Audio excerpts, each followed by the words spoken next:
பரலோக தேவனே, நாங்கள் நன்றி செலுத்துகிறோம் அப்பா, சோதரிக்கிறோம். இந்த நல்ல நாளுக்காக நன்றி அப்பா. இந்த நேரத்தை எங்களுக்கு ஆசீர்வதித்து தருவீராக. 16வது நாளாக நாங்கள் உம்முடைய பாதங்களை உபவாசித்து ஜெபித்து ஆண்டவரே நீ ஹாசலே போல விமல அகந்தர ஹஷதன மக்கரவி அங்கரபா ஆண்டவரே ஆவிக்குரிய பூமிக்குரிய நன்மைகளால் நிரப்பப்பட நாங்கள் தேசத்துக்காக உலக நாடுகளுக்காக அநேக காரியங்களுக்காக ஜெபிக்கும் போது எங்கள் சிறைப்புகளை மாற்றவல்ல தேவன் என்று சொல்லி விசுவாசத்தோடு உங்களுடைய பாதத்துக்கு நாங்கள் வந்திருக்கிறோம். எங்களுக்கு ரொம்ப பலன் இருக்குது இல்ல ஆண்டவரே, கொஞ்சம் பலன் தான் தகப்பனை, நீங்களே அறிவீங்க. ஆனால் உங்களுடைய பாதத்திலே நாங்கள் உங்களுடைய பாதத்தை பிடித்துக் கொள்ளும். நாளை எங்களுக்கு ஆசீர்வதிங்க. நாளை தினத்துல யூடியூப்ல, பேஸ்புக்ல, வாட்ஸ்அப் மெசேஜர்ல எதெல்லாம் இந்த செய்தி பார்க்கிறாங்களோ அவர்களுக்கும் பிளஸிங் ஆகட்டும். அது போல ஆண்டவரை இன்னைக்குல வருகிற பிள்ளைகள், சின்ன போல வருகிற பிள்ளைகள் எல்லாரையும் பிளஸ் பண்ணுங்க. ஒரு அம்சவல்ல வர தீரிகம் தரப்பா வரது பிள்ளைகளை துரிதமாய் கொண்டு வா. ஒரு எல்லைகளை ஆண்டவரை ஆக்கிரமித்து வெளியே விடாதபடி தடை செய்து கொண்டிருக்க பொல்லாத ஆவிகள் இயேசுவின் நாமத்தில் கட்டி அப்புறப்படுத்தி ஜெபிக்கிறோம். நீங்க மாத்திரம் மகிமை படுவீராக.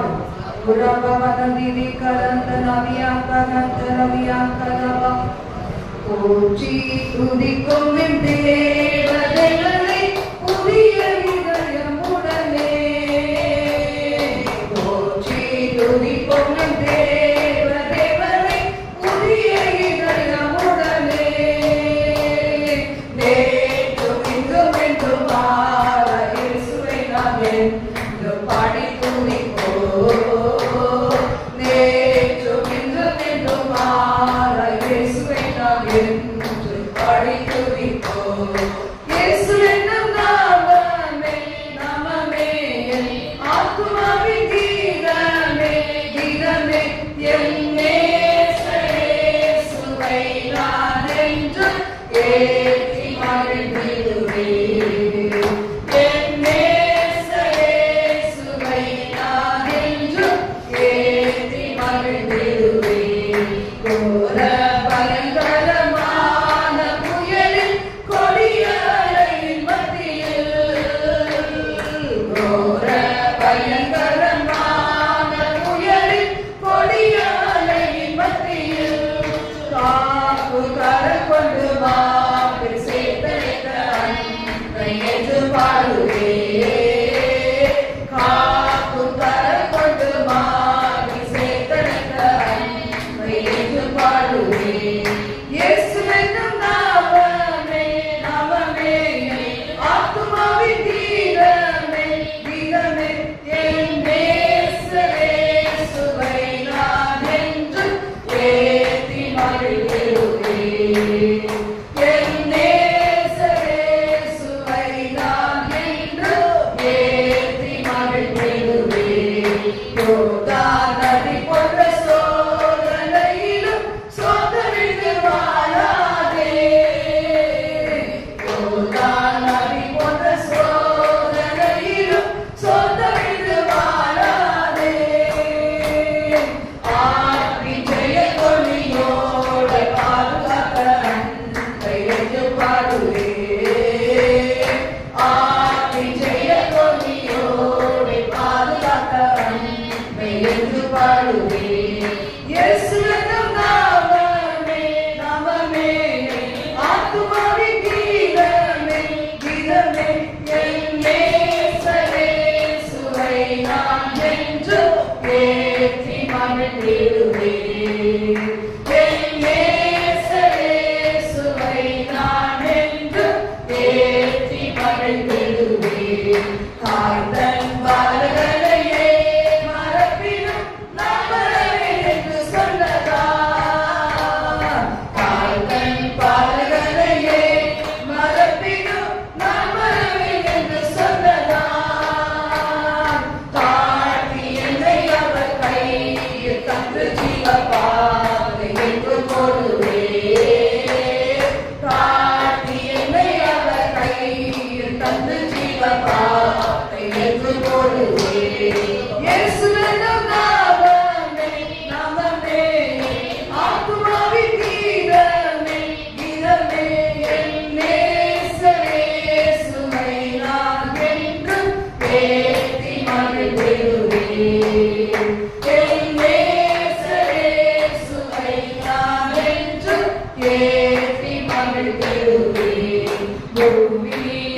அகிலமும் சாட்சியாகவே போங்கள் என்ற கட்டளையதான். பூமி அகிலமும் சாட்சியாகவே போங்கள் என்ற கட்டளையதான். ஆவி ஆத்துமாவும் தேகம் யாவும் என்று கண்டு தொண்டு செய்யுமே. ஆவி ஆத்துமாவும் தேகம் யாவும் என்று கண்டு தொண்டு செய்யுமே. இயேசுவின் நாமமே நாமமே ஆத்துமாவின் கீதமே கீதமே.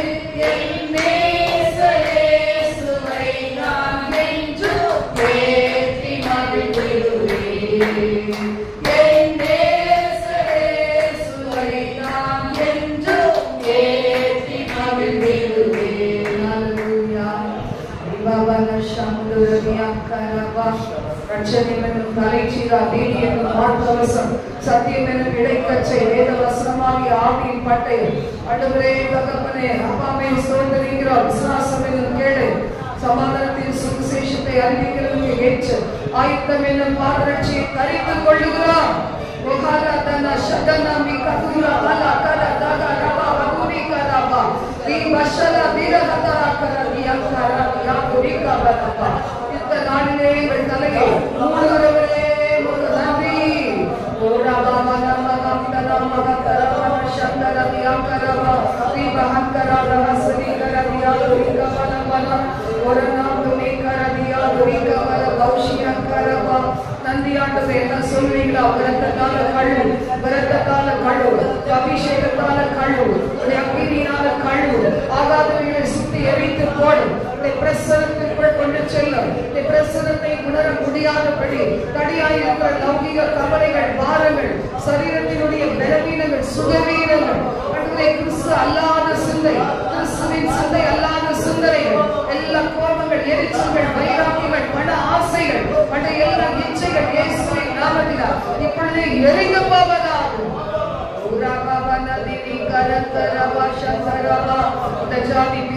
உபவாசத்தினாலும் ஜபத்தினாலுமே அன்றி வேறொன்றினாலும் போவாது என்று சொன்னீங்களே.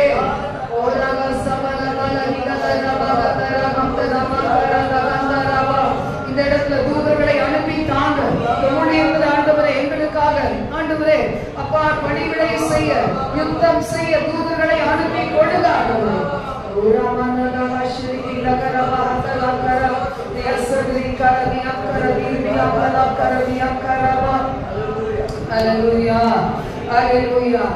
உமக்காக தான் வாழ்கிறேன், உம்மை தான் நேசிக்கிறேன். ஐயா உமக்காக தான் வாழ்கிறேன், உம்மை தான் நேசிக்கிறேன். பலியாகி என்னை மீட்கிறே, பலியாகி என்னை மீட்கிறே. பரலோகம் திறந்தீரையா, பரலோகம் திறந்தீரையா. எஜமானனே என் இயேசுராஜனே, எஜமானனே என் இயேசுராஜனே. எண்ணமெல்லாம் ஏகமெல்லாம் உம் சித்தம் செய்வதுதானே.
செய்வதுதானே.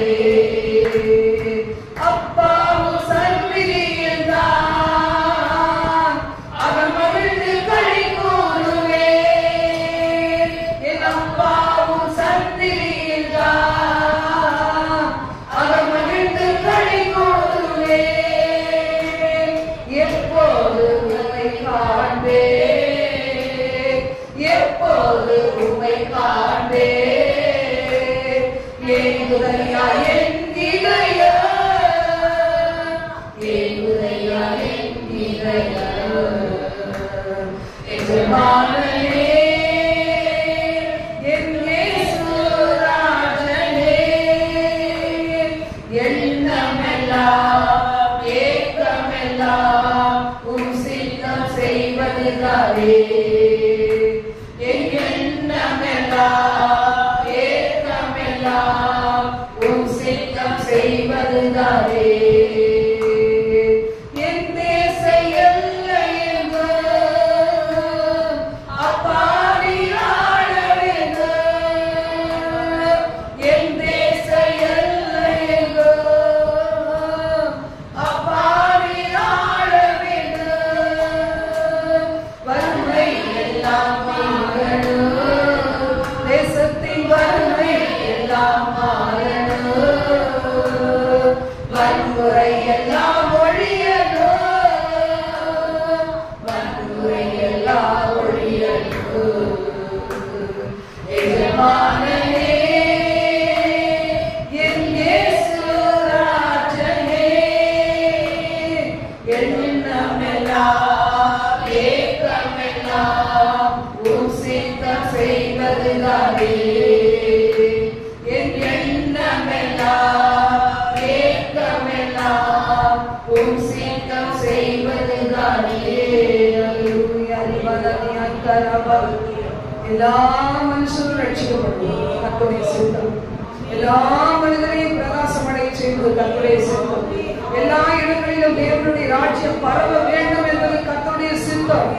நமது வாழ்விலே நம்ம சந்தோஷமாய் சமாதானமாய் ஆரோக்கியமாய் ஆசீர்வாதமாய் வாழ வேண்டும் என்பது கர்த்தருடைய சித்தம். உலகத்திலே சத்துருவை ஜெயித்து வாழ வேண்டும், சத்துருவுக்கு முன்னாடி சவாலாக நின்று வாழ வேண்டும், கர்த்தரை நாம் நிரூபிக்க வேண்டும் என்பது கர்த்தருடைய சித்தம். ஹல்லேலூயா. அதுக்காகவே சிலுவையில பலியானீரே, எங்கள் மேல விழ வேண்டிய சாபங்களை ஏற்றுக்கொண்டீரே. தரித்திர வறுமையில் நாங்கள் என்றென்றும் இருப்போம் என்று இல்லாதபடி எங்கள் தரித்திரத்தை வறுமையை மாற்றுவதற்கு ஆண்டவரே சிலுவையிலே தரித்திர கோலம் எழுந்தீரே.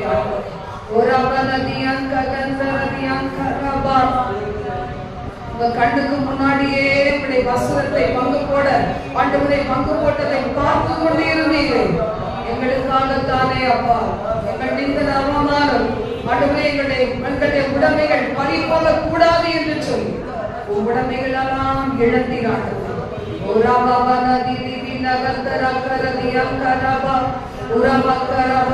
எல்லாவற்றையும் திருப்பிக் கொள்ள எங்களை வழி நடத்துகிறவரே, இழந்து போன ஆரோக்கியத்தை, இழந்து போன சந்தோஷத்தை, சமாதானத்தை, பிரிந்து போன குடும்பங்கள் இணைக்கப்படுவதை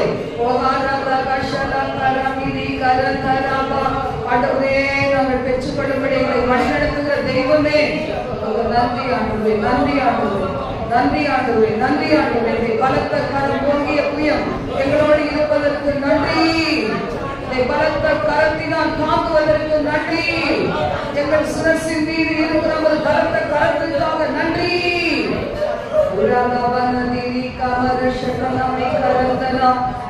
நேரத்தை ஆசீர்வதிப்பீரா, எங்களோடு தங்கியிருக்காண்டு ஒரு சின்ன வேத பகுதியை நாங்கள் தியானித்து விட்டு ஆண்டவரே உங்க பாதத்துல மறுபடியும் ஆழங்களிலே கடந்து சென்று, நீச்சல் ஆழங்களிலே கடந்து சென்று ஆவியானவருடைய துணையோடு நாங்கள் வார்த்தைகளை தியானித்து தியானித்து ஜெபிக்க துதிக்க போகிறோம். ஆண்டவரே எங்களை நடத்துவீரா, எங்களோடு தங்கியிருப்பீரா. இயேசு கிறிஸ்துவின் நாமத்தில் ஜெபிக்கிறோம் பிதாவே. ஆமென். இந்த நாள் பாருங்க, இந்த நாள் நாம் பார்க்க போகிற செய்தியினுடைய கலை. காலையில் நம்ம ஷார்ட்டா பார்த்தோம்ல, எத்தனை பேருக்கு நினைவு கவனிக்கிறீங்களா? கவனிக்கிறேன். காலையில் நம்ம 5 மணிக்கு பார்த்தேன். 5:30 பார்த்த மெசேஜ் எத்தனை பேருக்கு நினைவு? சில பேர் எழுதி வச்சுட்டு படிப்பாங்க. அதான் செஞ்சீங்களா இல்லையான்னு தெரியல. எழுந்து செயல்படு. இன்னைக்கு ஆண்டவர் சொல்றாரு, எழுந்து செயல்படு. இன்னைக்கு நம்ம ஆண்டவருடைய வாக்குத்தத்தங்கள் எல்லாம் பார்த்தீங்கன்னா நம்ம நிறைய பேஜா படிச்சு அப்படியே ஆதியாகமத்துல ஓடி ஓடி போய் வெளிப்படுத்துற தொடவே வேணாம். கொஞ்சம் கொஞ்சமா மெதுவா மாடு எப்படி புல்ல வந்து சாப்பிடுதோ அசை போடுதோ அதை மாதிரி வார்த்தைகளை நம்ம தியானிக்கிறது ரொம்ப நல்லது. அப்போ இன்றைக்கு ஆண்டவர் என்ன பேசுகிறார்? ஏசாயா 54ஆம் அதிகாரம் முதல் 3 வசனங்கள். யாரா வாசிக்கிறீங்களா? இல்ல நான் வாசிக்கிறேன். பிள்ளை பெறாத மலடியை மகிழ்ந்து பாடு, கர்ப்ப வேதனை படாதவளை கம்பீரமாய் பாடி ஆனந்த சத்தமிடு. வாழ்க்கைப்பட்டவனுடைய பிள்ளைகளை பார்க்கலும் அநாத ஸ்திரீயினுடைய பிள்ளைகள் அதிகம் என்று கர்த்தர் சொல்கிறார். உன் கூடாரத்தினுடைய இடத்தை விசாலமாக்கு, உன் வாசஸ்தலங்களின் திரைகள் விரிவாகட்டும், தடை செய்யாதே. உன் கயிறுகளை நீளமாக்கி உன் முளைகளை உறுதிப்படுத்து. நீ வலது புறத்திலும் இடது புறத்திலும் இடம் கொண்டு பெருகுவாய். உன் சந்ததியார் ஜாதிகளை சுதந்திரித்துக் கொண்டு பாழாய் கிடக்கிற பட்டணங்களை குடியேற்றி வைப்பார்கள். இந்த இடத்துல நம்ம பார்க்கும்போது இன்னைக்கு ஆண்டவரில் வந்து 2வது வசனத்துக்குள்ள ஆண்டவர் என்னோட பேசினார். கர்த்தருடைய வார்த்தைகள் பாருங்க. 1ஆம் வசனத்துல என்ன சொல்லி இருக்கிறாரு? இனி வரப்போகிற காரியங்கள், பிள்ளை பெறாத மலடியே, கர்ப்ப வேதனை படாதவளே, வாழ்க்கைப்படாதவளே, வாழ்க்கைப்படாத அநாத ஸ்திரீயை போல காணப்படுகிறவளே. அப்ப பாத்தீங்கன்னா இவங்களுக்கும் ஒரு நம்பிக்கை இருக்குதுன்னு ஆண்டவருடைய வார்த்தை சொல்லுகிறத நம்ம பார்க்கிறோம். நம்பிக்கை அற்றவனுக்கு தேவன் நம்பிக்கை கொடுக்கிறவர்ல. நம்முடைய தேவன் ரொம்ப விசேஷமானவர். எல்லாம் வந்து அப்ரிஷியேட் பண்ணா புகழ்ந்தாங்கன்னா அவங்களை புகழ்வதற்கு கூட்டம் இருக்கு. செல்வந்தர்களை வந்து தலை மேல வைக்கிறதுக்கு ஆட்கள் இருப்பாங்க. அதிகாரத்துல உள்ளவங்களை தூக்கி சுமக்க 1000 பேர் வரலாம். ஆனா ஒண்ணுமில்லாத நம்மளை நேசிக்கிற ஒரு தேவன் வார்த்தையை கொடுத்திருக்கிறார். இனி வரப்போகிற காரியம், இனி நீ என்ன செய்ய மாட்டேன், நீ அழுது கொண்டிருக்க மாட்டேன், மகிழ்ந்து பாடுவாய், கம்பீரமாய் பாடுவாய், ஆனந்த சத்தமிட்டு பாடுவாய். உன்னுடைய ஆசீர்வாதங்கள், உனக்கு வரப்போகிற நன்மைகள் தலைமுறைகளை அது என்ன செய்யும், தொடரும் என்று ஆண்டவருடைய வார்த்தை சொல்றது. அப்ப இன்னைக்கு எனக்கு 2ஆம் வசனம் மூலம் ஆண்டவர் பேசுறாரு. இதை நான் சொல்லி இருக்கேன். நீ என்ன செய்யணும்? உன் கூடாரத்தின் இடத்தை விசாலமாக்கு, உன் வாசஸ்தலங்களின் திரைகள் விரிவாகட்டும், உன் கயிறுகளை நீளமாக்கி உன் முளைகளை உறுதிப்படுத்து. அப்படின்னா என்ன அர்த்தம்? நம்முடைய சிந்தனைய மாற்றணும். கிறிஸ்துவின் சிந்தை இருக்கணும். 2வது, ஆண்டவருடைய வார்த்தையின்படி என் தேவன் என்னை ஆசீர்வதிப்பாருங்கிற சிந்தை இருக்கணும். இன்னைக்கு நம்முடைய பிள்ளைகள், சின்ன பிள்ளைகள் நிறைய காரியங்கள் கற்றுக்கொள்ளணும். பாருங்க, இந்த சின்ன பிள்ளைகள் சில நேரத்துல எதையாவது வைத்து விளையாடிட்டு இருப்பாங்க, இல்லைன்னா ஏதோ ஒரு பொருள் சாப்பிட்டுருப்பாங்க. ஆனா அது உங்களுக்கு ஒத்துக்காது. நமக்கு நல்லா தெரியும், தாய் தகப்பனுக்கு தெரியும். அப்ப என்ன செய்வாங்க, இந்த பிள்ளைகிட்ட இருந்து எப்படி ஒரு ஐஸ்கிரீம் வாங்குறது, அது வந்து அது கூல்ட்ரிங்க் குடிச்சா அதுக்கு ஆகாது, இந்த கூல்ட்ரிங்க்ஸை கையில இருந்து பிடுங்கிறதுக்கு என்ன செய்யலாம் அப்படின்னு பார்த்து அம்மா அப்பா ஏதாவது ஒரு ட்ரிக் பண்ணி என்ன செய்வாங்க, வேற ஏதோ ஒரு பொம்மையோ ஏதோ ஒன்று கொடுத்து இதை வாங்கிக்குவாங்க. பார்த்துக்கீங்களா? அது மாதிரிதான் பாருங்க. இன்னைக்கு நம்முடைய வாழ்க்கையை நம்ம யோசிக்கும் போது நம்முடைய எண்ணங்கள், அந்த தாய் தகப்பனுடைய எண்ணம் என்ன செய்யுது, என் பிள்ளை வச்சிருக்குது சரியானது கிடையாது, என் பிள்ளை சாப்பிடுறது சரியான சாப்பாடு சாப்பிடல. அப்ப அவங்களுடைய நோக்கம் எப்படி இருக்கு, என் பிள்ளைக்கு பெஸ்ட் கொடுக்கணும். இது என்ன செய்யாது, இது சாப்பிட்டதுன்னா சிக்காயிடும், எனக்கும் வீட்லயும் காசு வேஸ்ட், பிள்ளைகளுடைய சரீரத்துக்கும் வீணா போயிடும். அப்ப அவங்களுடைய மைண்ட் பாத்தீங்கன்னா மேலாண்மை கொடுக்கிறதுக்கு எப்படி ஒரு கன்னிகா செயல்படுது பாத்தீங்களா? அது மாதிரி ஆண்டவர் சொல்றாரு, நீ என்ன செய்ய, அந்த மாதிரி நல்ல ஞானத்தோட புத்தியோட விவேகத்தோட செயல்படு, நீ எழுந்து செயல்படு. இன்னைக்கு இருக்கிற பிரசன்ட் லைஃப்ல நம்ம என்ன செய்யறோம், சோர்ந்து போயிடும். ஒவ்வொரு நாள் வருகிற பிரச்சனைகள் என்ன செய்யுது, இருதயத்துல வலிக்குது, ரொம்ப டீப்பா பெயின் ஆகும். நம்ம வந்து யார்கிட்டையும் பேசவே வேண்டாம், மெசேஜ் பார்த்தா கூட பெயின் ஆகும். இந்த நாள்ல வந்து அவ்வளவு சென்சிட்டிவ். பரிசுத்த ஆவியானவர் எப்படிப்பட்டவர், மென்மையானவர். நம்மளால தாங்கிக் கொள்றதுக்கு முடியாத அளவுக்கு ரொம்ப நம்முடைய இருதயம் என்ன செஞ்சு போச்சு, சில நேரம் சிலருடைய இருதயம் மென்மையாயிடுச்சு. எவ்வளவுதான் பாடுகள் சகிக்க முடியும் பாருங்க. அப்ப அந்த இருதயம் பாத்தீங்கன்னா ஒரு சின்னது கூட நம்ம ரொம்ப ஹார்ட் பண்ற மாதிரி தெரியுது. ஆனா அந்த நேரத்துல நம்ம அந்த ஹர்ட் அதுக்கு மட்டும், அந்த பெயினுக்கு மட்டும், அந்த வலி நோவுக்கு மட்டும் இடம் கொடுத்துறாதபடி ஆண்டவருடைய வார்த்தை நம்மளை தேய்ச்சுக்கிறதா இருக்குது. ஆண்டவருடைய வார்த்தை நம்மை வழிநடத்தக்கூடியதாக இருக்கிறது. நம்ம பார்த்த மாதிரி நம்ம அந்த காலத்துலலாம் ஊரின் தும்மியும் இருந்தது, தீர்க்கதரிசிகள் இருந்தாங்க, சீட்டு போட்டு பார்த்தாங்க, அம்புகளை எய்து பார்த்தாங்க, ஒரு அப்ராக்சிமேட்டா என்ன செய்தாங்க, அங்க வலது பக்கத்துல விழுந்தா இடது பக்கத்துல விழுந்தா என்ன நிறைய வச்சிருந்தாங்க. நம்ம பார்த்தோம், பைபிள் கிளாஸ் பாஸ்டர் நமக்கு சொல்லி கொடுத்தாங்க. அந்த மாதிரி பாத்தீங்கன்னா பல காரியங்கள் இருந்துச்சு. ஆனா இந்த காலத்தில் நமக்கு என்ன செய்திருக்கிறாங்க, ஆண்டவர் வேத வசனத்தை தேவன் கொடுத்திருக்கிறாங்க. காலையில கொஞ்சம் மனசு சோர்வு இருந்துச்சு, தெரிஞ்செடுத்து பைபிள், ஒரு பெரிய பைபிள் வீட்டில் வச்சிருக்கேன். அதற்கு திரும்ப கரெக்டா சங்கீதம் 23 அவரின் ஆத்மாவை தேய்ச்சி தம் நாமத்தின் என்னை நீதியின் பாதைகளில் நடத்துகிறார். அதை பார்த்த உடனே அதனுடைய டெபினிஷன் பார்க்க ரொம்ப அருமையா இருந்துச்சு. அப்ப நினைச்சேன், ஆண்டவர் நம்ம எவ்வளவு நேசிக்கிறப்பாங்க. சங்கீதம் 23 எடுத்து அந்த 2வது வசனத்திலிருந்து சில வசனங்களை கொஞ்ச நேரம் தியானிக்க வச்சாரு. எனக்குள்ள ஒரு தெம்பு வந்துச்சு. அப்புறம் பாருங்க, நம்ம புரட்டு வரும்போதுதான் பெயின் வரும். பாத்தீங்களா, நீங்க நல்லா பார்த்துருக்கீங்களா? ஊழியத்தை முடிச்சு ஜாலியா போய் கொஞ்ச நேரம் ரெஸ்ட் எடுக்கலாம் நினைக்கிற நேரம் ஒரு பெயின் வரும். அது மாதிரி ஊழியத்துக்கு வரலாம் நினைக்கிற நேரம் என்ன செய்யும், அப்போ ஒரு பெயின் வரும். அதிகாலையில் எழுப்பினோம்னா பெயின் வரும். நைட்டு நல்லா தூங்கிட்டு இருந்தா ஒரு பெயின் திடீர்னு வரும். எல்லாம் பிசாசுடைய தந்திரம். அப்ப கூட நான் ஒரு பாஸ்டர், நமக்காக ரொம்ப செபிக்கிற பாஸ்டர், அவர்கிட்ட சொன்னேன், பாஸ்டர் ரொம்ப ஹார்ட்டா இருக்கு, அந்த இருதயம் ரொம்ப பெயின்ஃபுல்லா இருக்குது, ப்ரே பண்ணிக்கோங்க, நான் ஆண்டவர் பார்த்துட்டு போனோம் சொல்லிட்டு வந்தேன். பாத்தீங்கன்னா அவங்க பாக்குறாங்களோ பார்க்கலையோ நமக்கு என்ன ஒரு திருப்தி, எனக்காக யாரும் செபிக்கிறாங்க. அப்படி இல்லாம போனாலும் நமக்காக யாரும் செபிக்கிறாங்க. ஆண்டவர் தான் இயேசு கிறிஸ்து பிதாவின் வலது பார்சத்திலிருந்து வேண்டிக் கொள்கிறார். அப்ப கர்த்தருடைய வார்த்தை சொல்லுகிறது, உன்னுடைய எண்ணத்தை, உன்னுடைய சிந்தனைகளை, உன்னுடைய நோக்கத்தை எல்லாம் விரிவாக்கு. நம்ம முடிச்சுலாங்க நினைக்கிறோம். அநேக நேரத்துல வாழ்க்கையை முடியுதா பார்த்தீங்களா, ஆண்டவர் என்ன செய்யறாரு, முடிந்ததுல ஒரு புதிய துவக்கத்தை உண்டு பண்றாரு. நகமே என்ன சொன்னாங்க, எல்லாம் முடிச்சு போச்சு, இனி என்ன இருக்கு அப்படின்னு தான் போறாங்க. ஆனா அவங்களுடைய வாழ்க்கையில பாருங்க, பெரிய பாக்கியம். அவங்களை மருமகளை கொண்டு போவாச அவங்களுக்கு மருமகளுக்கு கல்யாணம் முடிச்சு கொடுத்து அந்த சந்ததியில ஆண்டவராக இயேசு கிறிஸ்து பிறக்கிறதுக்கு அவ்வளவு பெரிய மகிழ்ச்சியை வச்சிருந்தாரு பாருங்க. இன்னைக்கு அப்படிதான் நம்ம நிறைய நேரம் போதும் கர்த்தாவேன்னு தான் சொல்றோம், டயர்டாயிடும், என்னடா சாதிக்க போகிறோம் அப்படிதான் நினைக்கிறோம். கர்த்தர் மட்டும் வார்த்தை கொடுத்து என்ன செய்யறாரு, ஓட செய்யறாரு. ஹல்லேலூயா, கர்த்தர் நல்லவர். அப்ப நம்ம என்ன செய்யணும், நம்முடைய எண்ணங்களை விசாரமாகும்.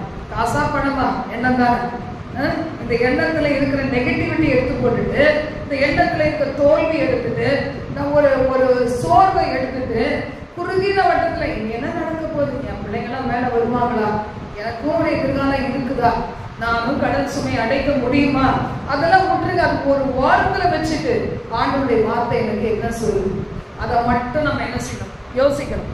இப்படியே நம்ம வாழ்ந்து முடிச்சோம்னா யாராவது நம்மளை மதிப்பாங்களா, நம்மளே மதிக்க மாட்டாங்க. ஹல்லேலூயா, நம்மையும் மதிக்க மாட்டாங்க, நம்முடைய ஆண்டவரையும் மதிக்க மாட்டாங்க. இல்ல நாங்க எல்லாம் ஆராதிக்கிறோம், நாங்கெல்லாம் தொழுது கொள்ளுகிறோம், நாங்க வேண்டிக் கொள்ளுகிறோம். ஆனா எங்க தெய்வங்களை நல்லா வாழ வச்சிருக்க, உங்களுக்கு மட்டும் என்ன கிடைச்சது, வித்தியாசமா என்ன கிடைச்சது? ஆனா நமக்கு தான் கிடைக்கணுமே, நாம தான் பெற்றுக்கொள்ள வேண்டியவங்க. இன்னைக்கு நமக்குரிய பிசாசு பறிச்சு வச்சுட்டு என்ன செய்யறோம், எப்படியாவது நம்ம கிட்ட வரட்டும் பாக்குறோம். நம்ம என்ன நடந்தாலும் பிசாசுகிட்ட போவோமா, எத்தனை பேர் போறீங்க? நம்ம போகவே மாட்டோம். இயேசு மட்டும்தான் வழியும் சத்தியமும் ஜீவன். அவர் தவிர நமக்கு யாருமே கிடையவே கிடையாது. இந்த உலகத்துல பாருங்க, இமைக்காக மட்டும் நம்பிக்கை வச்சு கடவுளை பின்தொடர்றவங்க இருக்கிறாங்க. இமைக்காக மட்டும் ஆண்டவரை தேடுறவங்க நேற்று வந்து இன்னைக்கு வரல. என்ன செய்யறாங்க, நேற்று குடும்பத்துக்காக ஜெபிக்கிறாங்க. என் குடும்பம் நல்லா இருக்கணும், என் பிள்ளைக்குட்டி நல்லா இருக்கணும், நான் நல்லா இருக்கணும், ஆயுசராக இருக்கணும், இதெல்லாம் கேட்கிறாங்க. இன்னைக்கு வந்திருக்கோம் எதற்கு, தேசத்துக்கே ஜெபம் பண்ணணும். இல்ல இந்த மாதத்துல 16வது நாள் வந்திருக்கோம்னா, இந்த 16வது நாள் நம்மளை மறந்து ஜெபிக்கிறோம். தேசத்துக்காக, எங்க குடும்பங்களுக்காக, நம்ம தேசம் எங்க உலக நாடுகளில் எங்க உள்ள குடும்பங்களுக்காக நம்ம ஜெபிக்கிறோம். இப்ப அதே மாதிரி இன்றைக்கு எத்தனை பேர் கூறி பாருங்க, நிறைய தீர்க்க தரிசனங்கள் சொல்லுவாங்க. சில பேர் அட்மிட் ஆயிடுவாங்க. அவங்க அட்மிட் ஆனவங்களுக்கு கர்த்தருடைய வார்த்தை, ஜீவன் தருகிற வார்த்தை வெளிப்படும். ஆனா அவங்க என்ன செய்வாங்க, இந்த வார்த்தையை ஒரு பக்கமா வச்சுட்டு, இந்த வியாதியினுடைய கோரம் எப்படிப்பட்டது, இந்த வியாதியை குறிச்சு என்ன டாக்டர் சொல்றாங்க, எத்தனை நாள் நம்ம வாழ போகிறோம், அதெல்லாம் செய்வாங்களே தவிர நாம தினந்தோறும் ஜெபிக்கிறது அவங்களுக்கு காதலே வாங்க மாட்டாங்க. நம்ம கொடுக்கிற நம்பிக்கை, ஆண்டவருடைய வார்த்தை, தீர்க்கதரிசனமா சொல்லுகிற வார்த்தைகள் எதுவுமே அவங்க மைண்ட்ல எடுத்துக்கவே மாட்டாங்க. எப்படி விசுவாசம் இல்லாம நம்ம ஆண்டவருக்கு பிரியமா இருக்கவே முடியாது. மாசமெல்லாம் நம்ம உபவாசத்தை ஜெபிக்கும் போது நம்மளை பார்த்து ஆண்டவர் ஒவ்வொரு நாளும் சொல்றோம், என் பிரியமே உருவத்தி உன்னில் அழுதும் இல்லை. வாழ்க்கையை சின்ன பின்னமாக்குகிற பல சூழ்நிலைகள் வந்தாலும் நான் உன்னை பார்க்கிற கிட்ட ஒரு பழுவும் இல்லை அப்படின்னு சொல்ற அளவுக்கு நம்ம வாழ்ந்து காமிக்கிறோம். இன்னைக்கு என்ன சொல்றாரு? எழுந்து செயல்படு, அப்படியே இடிஞ்சு உட்கார்ந்துடாத, எழுந்து செயல்படு. உன்னால என்ன செய்ய முடியுதுன்னா அந்த பெரியதா. சில பேர் பாத்தீங்களா, வீடெல்லாம் கட்டும் போது கூட அந்த காலத்துல இந்திய ஹஸ்பண்ட் கூட அப்பதான் கட்டினாங்க. என்ன செய்வாங்க? பொண்ணை கல்யாணம் பண்ணி வெளியே அனுப்பிச்சிடுவோம். நம்ம கீழே இருந்துக்கலாம், மேல ஒரு பையன், கீழே ஒரு பையன், மேல ஒரு பையன், நம்ம யார் வீட்டையும் அட்ஜஸ்ட் பண்ணி கொடுத்துக்கலாம். அதுக்கு மேல சர்ச்சுன்னு சொல்லி கட்டினாங்க. ஆனா அது நடக்கல. வீடு போச்சு, பிள்ளைகளும் தூரம் போயிட்டாங்க. இன்னைக்கு யாரும் இல்லை. அந்த கனவு ஒரு வேளை இடிஞ்சு போயிடுச்சு. ஆனா ஆண்டவருக்குள்ள நம்ம வைக்கிற நம்பிக்கை என்ன செய்யாது? மாறியே போகும். உலக பிரகாரமான நம்பிக்கைகள் எல்லாம் பொண்ணு மேலையும், பொருள் மேலையும், பிள்ளைகள் மேலையும், பணத்தின் மேலையும், சொத்தின் மேலையும் வைக்கிற நம்பிக்கை எல்லாம் உங்களை வெட்கப்படுத்திடும்.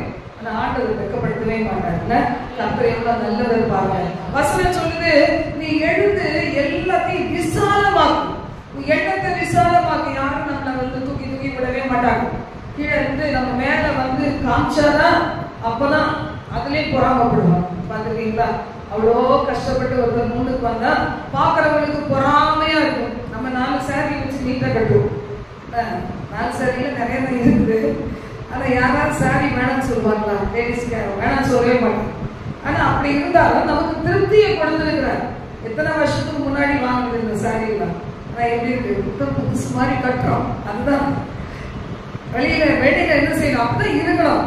ஆனா நம்ம என்ன செய்யறோம்? சில பேர் அப்படியே சோர்வா இருப்பாங்க. பாக்குறவங்க ஏதாவது கொடுக்க போறாங்க, நம்மளுக்கு ஒண்ணு கொடுக்க மாட்டாங்க. எவ்வளவு சோர்வா இருக்கு போமோ அவ்வளவு அளவுக்கு நம்ம தலைமையில ஏறி அவ்வளவுதான்.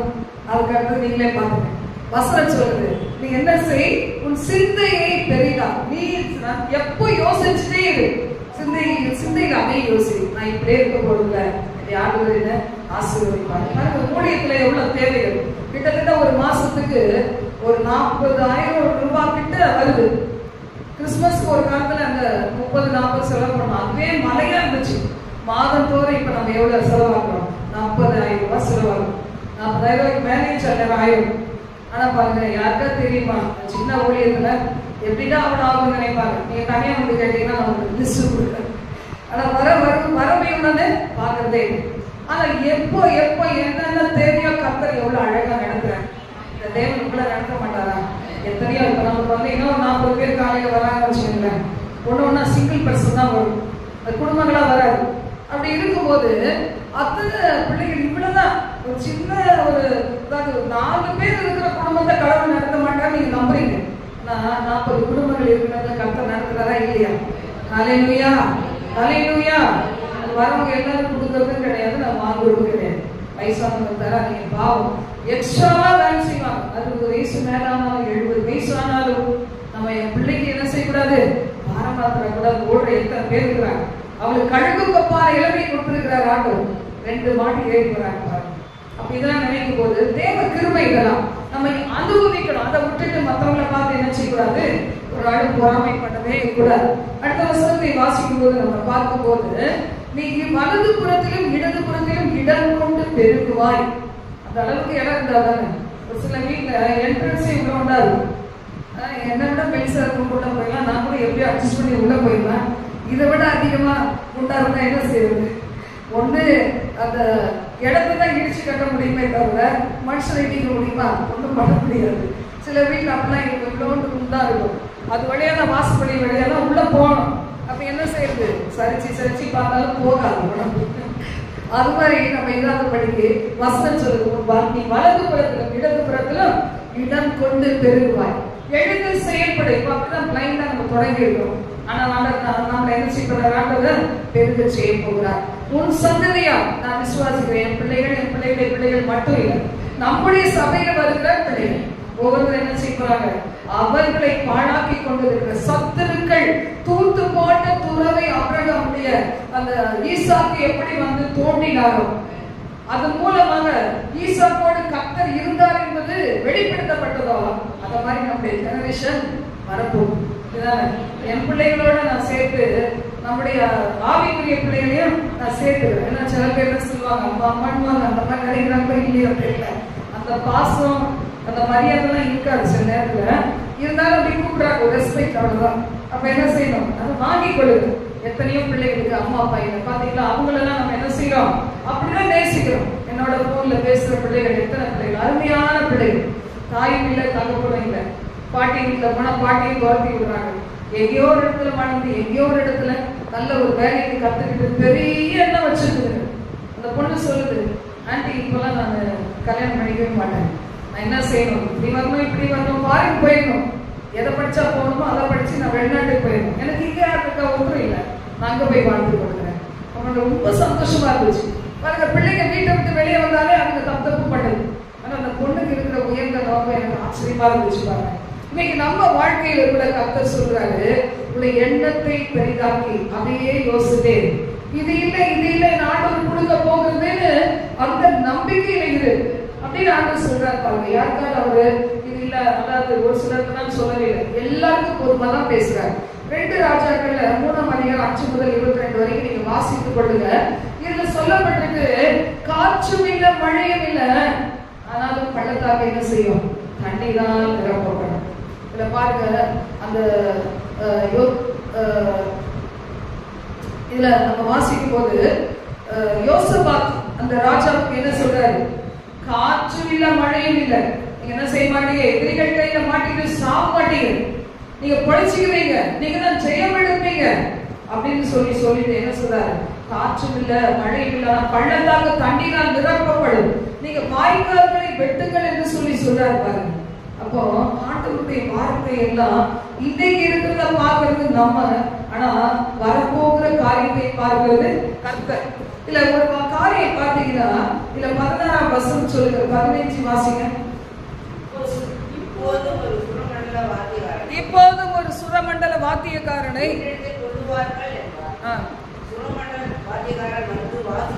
அவன் வாசித்த போது கர்த்தருடைய கரம் அவன் மேல் இறங்கி,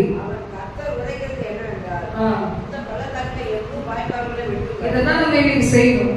இந்த பள்ளத்தாக்கையும் வாய்க்கால்களை வெட்டுங்கள். நீங்க ஆண்டவர் எழுந்து செயல்படுங்க. நீங்க பாப்பீங்க, வெற்றியை பாப்பீங்க. நீங்க ஆண்டவருக்கு விரோதமா எழுப்புகிற ஜாதிகள் எல்லாம் ஒண்ணுமே வாய்க்காது. இதுதானே ஆண்டவருடைய வார்த்தை எதாவது சொல்லுது, உங்களுக்கு எதிரிகள் கையில நீங்க ஒப்பு கொடுக்க மாட்டேன், நீங்க எப்படி பஞ்சத்திலையும் பசியிலையும் தண்ணி இல்லாம நீங்க வறட்சியான நிலைமையில இருக்க மாட்டீங்க, உங்க வறண்ட வாழ்க்கையை நான் செழிக்க பண்ணுவேன். ஆனா என்ன செய்யுங்க, நீங்க பள்ளத்தாக்குகளை வெட்டுங்க, தண்ணீரால் நிரப்பப்படும். இது கர்த்தரின் பார்வைக்கு எப்படிப்பட்டது, அற்பமான காரியம். அடுத்தது என்ன சொன்னாரு, மோவாபியரையும் உங்கள் கையிலே ஒப்பு கொடுப்பேன்னு சொல்றாரு. பாருங்க, நமக்கு எதிரி யார் இருக்காங்க, மோவாபியர் யார் இருக்கிறாங்க, ஆண்டவர் சொல்றாங்க, எதிரியும் உன் கையில ஒப்பு கொடுப்பேன். அந்த எதிரி வந்து உன்னை சுத்திலும் வரலாம், ஆனா அந்த ஆயுதம் உன்னை ஒண்ணும் செய்யாது. சில பேர் பாத்தீங்களா, எப்படி உன்னை வாழ வந்து பார்த்துக்கலாமே, எங்கதான் போயிடுவேன் அப்படின்னு நினைக்கலாம். ஆனா ஆண்டவர் சொல்றாரு, இதை நினைச்சு சோர்ந்து போகாது, இந்த உன்னுடைய வாழ்க்கையில நான் வெளிச்சத்தை கொடுக்க போகிறேன், உன்னுடைய வாழ்க்கையில நிரம்பி வழிய போகிற நன்மைகளை கொடுக்க போகிறேன். அதை எடுத்துக்கிட்டு நம்ம உடனே என்ன செய்யறது, இந்த வார்த்தைகள் எப்போ இந்த வார்த்தை வெளிப்பட்டதுன்னு யோசிப்பாங்க. சுரமண்டலக்காரன் வந்து பாடி துதிச்சு அது ஆரம்பிக்கும் போதுதான். அப்ப நம்ம கர்த்தரை துதிக்காம இருக்கும் போது பாடல் பாடும்போது உள்ளமும் சேர்ந்து பாடும். அப்படி பாடுனதான் கர்த்தருடைய வார்த்தை வெளிப்படும். இன்னைக்கு நிறைய பேர் பாடுறதில்லை, ஆராதிக்கிறதில்லை, கை தட்டுறதில்லை, அப்படியே வந்து உட்கார்ந்துட்டு கைதான் தட்ட வேணாம், அட்லீஸ்ட் நம்ம ஆவியில வந்து அப்படியே நிரம்பி போறோமா, ஆவியானவரோட இணைகிறோமா. நிறைய பேர் முறுமுறுப்பு, அவிசுவாசம், கவலை, இன்னைக்கு சூழ்நிலை, இதை நினைச்சுட்டே நம்ம இங்க வந்து உட்கார்ந்தா பேச முடியுமா? யோசிச்சு பாருங்க. ஆண்டவர் சொன்னதுதான் எப்படி நடந்துச்சா, 22ஆம் வசனம் மட்டும் முடிக்கவும் நான் டைம் ஆயிட்டதுனால, மோவாபியர் அதிகாலமே வராங்க. சூரியன் தண்ணீரின் மேல் பிரகாசித்ததினால் அந்த தண்ணி எப்படி தெரிஞ்சுச்சா, ரத்தமாய் தெரிய ஓடியே போயிட்டாங்கன்னு சொல்லி வேதம் சொல்லு. ஆண்டவர் எப்படிப்பட்டவர், சிறுமையும் எளிமையானவர்களுடைய பட்சத்திலே நிற்கிறவர். ஏசாயா 41:17 சொல்லு, சிறுமையும் எளிமையானவர்கள் தண்ணீரை தேடி அது கிடையாது. அவன் நாவு தாகத்தால் வறடும் போது கர்த்தராகிய நான் அவர்களுக்கு செவி கொடுத்து இஸ்ரவேலின் தேவனாகிய நான் அவர்களை கைவிடாது இருப்பேன். ஆண்டவர் நம்மை கைவிடாத தேவன். பார்த்தீங்களா, நான் பல வருஷமா இந்த வசந்த வாச மனப்பாடமே பண்ணிட்டேன். ஒவ்வொரு முறையும் நான் ஆண்டவர்கிட்ட கேட்பேன். அருமையான வார்த்தை. அதுக்கு பின்னாடி இருக்கலாம் வாசிக்கணும், சூப்பரா இருக்கும். அதுல என்ன சொல்றாரு? உயர்ந்த மேடுகளிலே ஆறுகளை கொண்டு வர பண்ணுவேன், பள்ளத்தாக்குகளின் நடுவே ஊற்றுக்களை திறப்பேன், வனாந்திரத்தை தண்ணீர் தடாகும், வறண்ட பூமியை நீர் கேணிகளாக்கி நல்ல நல்ல மரங்களை எல்லாம் நடுவார். மனுஷரால் செய்ய முடியாது, தேவனே நட்டு வைப்பேன் சொல்லியிருக்கிறார் பாருங்க. அப்ப இன்னைக்கு ஆண்டவருடைய பிள்ளைகள் காண்கிறதே இல்ல, வாக்கு கொடுத்ததை விசுவாசிப்போம். நம்முடைய வாழ்க்கை தேவன் செழிக்க பண்ணுவார். ஜெபம் பண்ணலாம். எங்கள் பரலோக தேவனே, இந்த வார்த்தைகளை கேட்ட ஒவ்வொரு பிள்ளைகளையும் நீங்க ஆசீர்வதிங்க ஆண்டவரே. அவர்களுக்குள் நம்பிக்கை வித்தாக இந்த விதையை நீங்க போட்டிருக்கிறீங்க ஆண்டவரே. தகப்பனை எழுந்து செயல்படாத படிக்கு, எழுந்து சந்தோஷமாய் துணிக்க முடியாத படிக்கு, ஆர்ப்பரிக்க முடியாத படிக்கு, வேதத்தில் உள்ள முத்துக்களை பொறுக்கிக் கொள்ள முடியாத படிக்கு, இன்றைக்கு எப்போதும் துக்கத்திலையும் கண்ணீரையும் கவலையிலையும் நெஞ்சு வலியிலையும் சரீர பலவீனங்களையும் வாழ்ந்து கொண்டிருக்கிற ஒவ்வொருவரையும் இந்த நாளில் உயிர்ப்பிப்பீராக இயேசு கிறிஸ்துவின் நாமத்தினால் இந்த வார்த்தைகள் அவர்களுக்கு அற்புதங்களை கொண்டு வருவதாக என்று சொல்கிறப்பா. ஆண்டவரே, உங்கள் வாக்கை நம்பி யார் வெட்கப்பட்டு போனதே கிடையாது ஆண்டவரே. மனுஷ வார்த்தைகளை நம்பி ஏமாந்து போய் நஷ்டமடைந்த காலங்கள் போதும் ஆண்டவரே. ஜீவன் தருகிற வாக்கு மாறாத தேவனுடைய வார்த்தைகளை நம்பி வாழ முன்னுக்கு செல்ல கிருபை தருவீராக. சுதந்திரிக்க உதவி செய்யும் ஆசீர்வதியும் இயேசு கிறிஸ்துவின் நாமத்தில் ஜெபிக்கிறோம் பிதாவே. ஆமென்.